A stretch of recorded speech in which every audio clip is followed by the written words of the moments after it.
সুমন আমার ছোটো ভাই, কালকে আমার একটা মেল পাঠিয়েছে, আমি ওর সঙ্গে প্রায় 1 ঘন্টা কথা বলেছি। আজকে এরা সোশ্যাল মিডিয়ায় লিখেছে যিশুর পোস্ট থেকে যেটা যাওয়ার গেছে, মানে প্রোডাকশন থেকে আমিও এটা লিখে পাঠিয়েছি। আমার একটাই কথা, শুধু অনেকগুলো জিনিস আমি শুনছি বা দেখছি, সেটা হয়তো ও বলেনি, কারণ সুমনপুর কখনোই সিনেমা চুরি, গল্প চুরি কি কথাই বলেনি, কিন্তু মানুষজন বলতে শুরু করে দিলেন যে আমরা গল্প চুরি করেছি।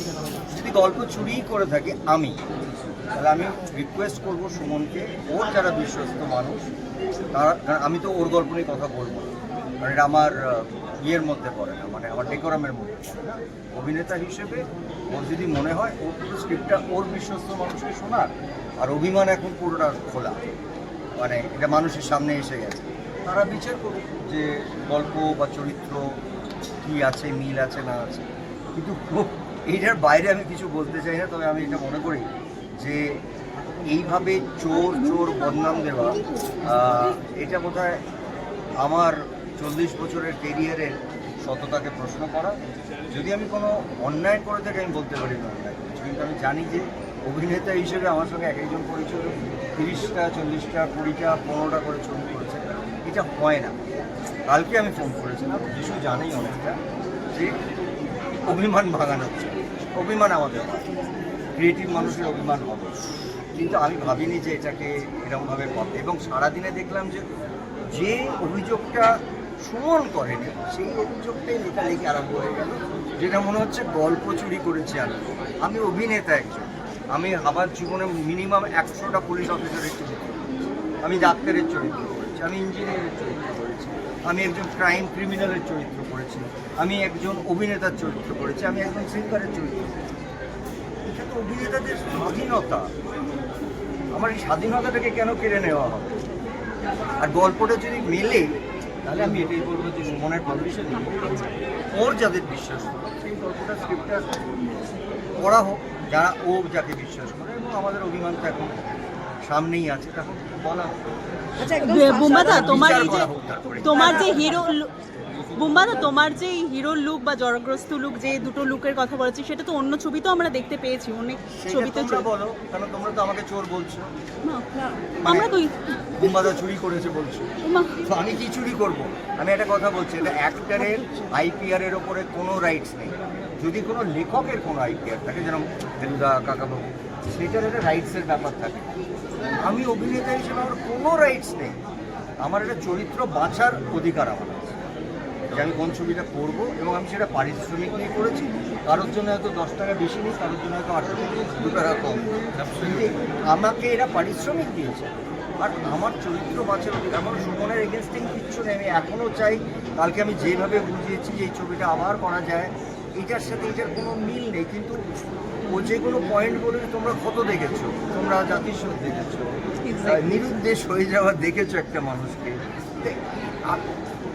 আমি জানি না, কিন্তু আমার যেটা সুমনের প্রতি আমার রাগ নেই, মানে আমার কষ্ট নেই, আমি ওর অভিমান ভাঙানোর জন্য প্রস্তুত, কিন্তু আমি যেটা চাই যে বাকি অনেক মানুষরা চোর হয়ে যাচ্ছে। আমার মনে হয় 40 বছর কাজ করার পর একটা অভিনেতা, আমি আমাকে কোনো চুরি করে একটা চরিত্র করতে হবে বোধহয়, এটা আমি ডিজার্ভ করি না। কারণ অনেক নতুন প্রজন্মের মানুষরা আমার কাছে আসেন, তারা তাদের মনের কথা বলেন, তাদের গল্প শোনা। এবার তাদের মধ্যে প্রশ্ন যাচ্ছে যে আমি তাদের চরিত্র বা গল্প চুরি করব, আমি গল্প চুরি করে কী করব, কোথায় যাব, কেন করব? কারণ আমি প্রডিউসারও নই, ডিরেক্টরও নই, লেখারও নই, আমি একজন অভিনেতা। হ্যাঁ, অভিনেতা হিসেবে আমার স্বাধীনতা আছে, যে কোনো অভিনেতা স্বাধীনতা আছে বাঁচার, যে আমি এই ছবিটা করব। তাহলে কি অভিমানের হাত ধরে অভিমানটা রয়ে গেল? আমার সুমনকে আমি ছোটোবেলা থেকে চিনি, অভিমান ভাঙানোর কালকে আমি প্রচুর চেষ্টা করেছি, এটা আমার রেকর্ডে আছে। আমি প্রায় 40 মিনিট ইভেন্টের মাঝখানে কথা বলেছি বেরিয়ে, এই ছবিটা ঠিক করতে কিছু কোনো মিল নেই। কিছু কিছু চরিত্র হয়, কিছু কিছু মানুষ ভাবে তার সঙ্গে কোথাও কোথাও 1 ইঞ্চি 2 ইঞ্চি মেলে, এটা সারা পৃথিবীতে হয়। তার জন্য আমি তো বলছি, আবার বলছি, আমি চ্যালেঞ্জ করছি, যদি কোনো কারণে ওর গল্প বা ওর স্ক্রিপ্টের সঙ্গে ওদের অভিমান ছবি, মানে আমাদের অভিমান, ওর ছবিটাও আমার ছবি, যদি ভবিষ্যতেও কোনোদিন করে, এরকম তো আমি বলিনি করবো না, যদি গল্প মেলে, চরিত্রায়ন মেলে, গল্পই যদি আলাদা হয়, যেটা ও নিজেই লিখেছে, তাহলে তো চরিত্র আলাদা হবে।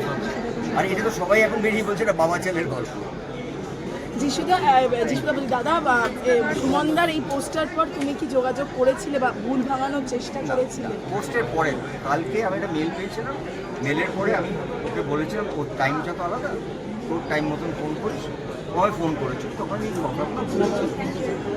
থ্যাংক ইউ যিশুদা যিশুকে কংগ্রেচুলেট করো, অভিমানী সবাই দারুণ লাগছে, ব্যাস। যিশুদা তুমি কতটা অভিমানী? একদমই নয়, কেন অভিমানী হতে যাবো কেন? মনে হয় আমার থেকে না মানুষরা আরে সুমনদার প্রতি বলছি।